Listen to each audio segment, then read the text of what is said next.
Feeling vulnerable. Vulnerable is a very, very difficult feeling. It's such a strong, intense experience that we tend to want to avoid it. Right? There's even language, that would be like exposing your jugular, your soft underbelly out in the open. So while vulnerability is something that's been talked about a lot now, that we should all make vulnerable posts and we should all show some vulnerability to be able to connect with humans truly and relate to each other, let down the mask, remove the mask and just be authentic, be vulnerable. There's a lot of conversation about that.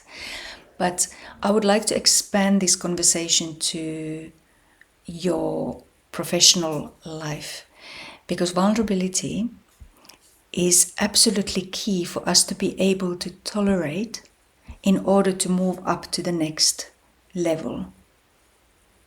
Standing in front of a bigger audience, of course it's going to make your knees want to buckle and for your voice to shake, and that's a vulnerable feeling. How much of it can you tolerate to be able to say yes to that speaking opportunity? Or whatever it is that you need to expand it. Could be a project, a proposal, something that instantly makes you think, am I good enough? Will I know what to do? Do I know enough? Am I capable enough? Am I experienced enough? All the imposter syndrome moments, and they've ultimately all been hugely vulnerable moments, right? Imagine it's like, I don't know, having a cold shower in the morning. If you don't have the capacity to tolerate that shock and that sensation of the cold water, you'll jump out before you've really even gotten yourself wet. Whereas another person is used to having a 3-minute cold shower every morning, and they'll just stand there and find a way to lean in and enjoy it, and they know what they're going to feel like after. Vulnerability is one of these cold showers of life that I support people making peace with. It opens so many doors. You see, your brain is a prediction machine. I think I've spoken about this before. It wants to know what's coming. It wants to predict the moves that you need to make, how you can keep yourself safe. And when we are vulnerable, we are ultimately in the I don't know zone, which means that if your body, your nervous system is holding stories of rejection, abandonment, something ridicule, something that's left you shamed, whatever it is, your body is going to respond pretty much in a way of, I'm not going to make it. Instead of just calmly going, I might get rejected, I'm going to put this proposal through, it may lead to rejection, fine, it's part of the game. For a very triggered, overloaded nervous system, this I might get rejected may translate to I'm not going to make it, I'm not going to survive it, my business is going to crash, I'm going to lose my reputation, it's all over, there are no other opportunities, there are no other prospects available to me. It all leans on this one thing. You see, this kind of catastrophizing often goes together with your ability to be vulnerable. Does that make sense? So but on a flip side, even feeling more joy, even really, really being able to engage with life requires that ability to be vulnerable, because we never know when it's going to end. The joy, the fun is going to come to an end too. Nothing lasts forever. Life is cyclical. It's always moving. So no matter what ecstasy you are feeling, it will end also. Whatever pain or terror you're feeling, it will also end. It's constantly moving, right? So to be able to experience life truly fully requires for us to be vulnerable to not knowing, letting go of that desire to predict everything.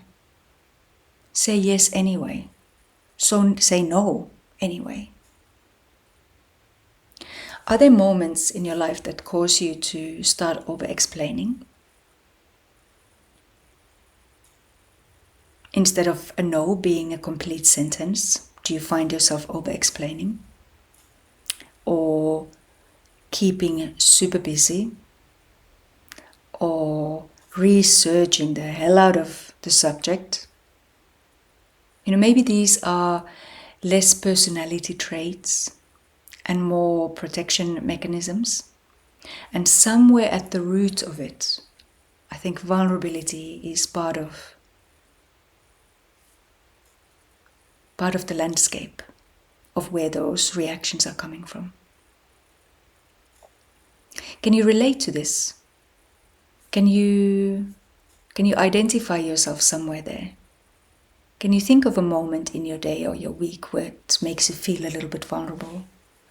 Are there experiences that you've said no to because you believed that you might not be able to? Or are there experiences that left you feel vulnerable and you never wanted to go there again?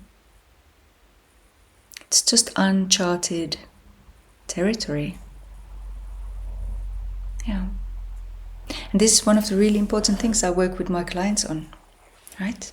Being able to meet these cracks that life is revealing for us, being able to meet the responses and the triggers and work with them. It's self-mastery. It's not just human optimization for the sake of it, stacking hacks on each other and measuring and scheduling. And it's about being here, being present with all of it, the messy, the pressurized, the chaotic, all of it. Deeply present and not leaving yourself when being challenged. It's about expanding your ability to stay under that cold water, right? Okay. I hope something resonates. Let me know in the comments if there's anything that you want to dive into, anything that you've noticed from your own life, because those shared examples, they enrich everybody's understanding. I've got a tiny little slice of this. And the more other people chip into the conversation, the more we fill in that conversation and the whole. And somebody else might be there going, that's what I was feeling. I just never had the words for it. Because that's what it is. We are illuminating things for each other. We are holding up mirrors. We are helping each other see something. And once the awareness is there, then we have a choice to do something about it. So in this coming week, just notice what makes you feel vulnerable. Notice how you tend to react when you don't know if you're going to get accepted or rejected, when you don't know if this criticism or this difficult conversation or this difficult feedback is going to be handled okay, and what is it going to lead to. Whatever moments you have that make you feel vulnerable, try and notice them and try and notice your reaction to them. And see if you can just pause and stay a little longer. Just take a couple of breaths and just let yourself feel it. The thing with anything that you are feeling, it's a chemical cascade running through your body. And if you can let it be and just breathe consciously and slowly and deliberately for 90 seconds, it will start to subside. And then you will be able to make your choice on what you actually want to do, how you actually want to respond. 90-second rule. Remember it, 90 seconds. You'll be through the worst of that chemical cascade and you'll be able to make a conscious decision. Let it run through your body. Let your body process it. Breathe through it. And let me know how it goes.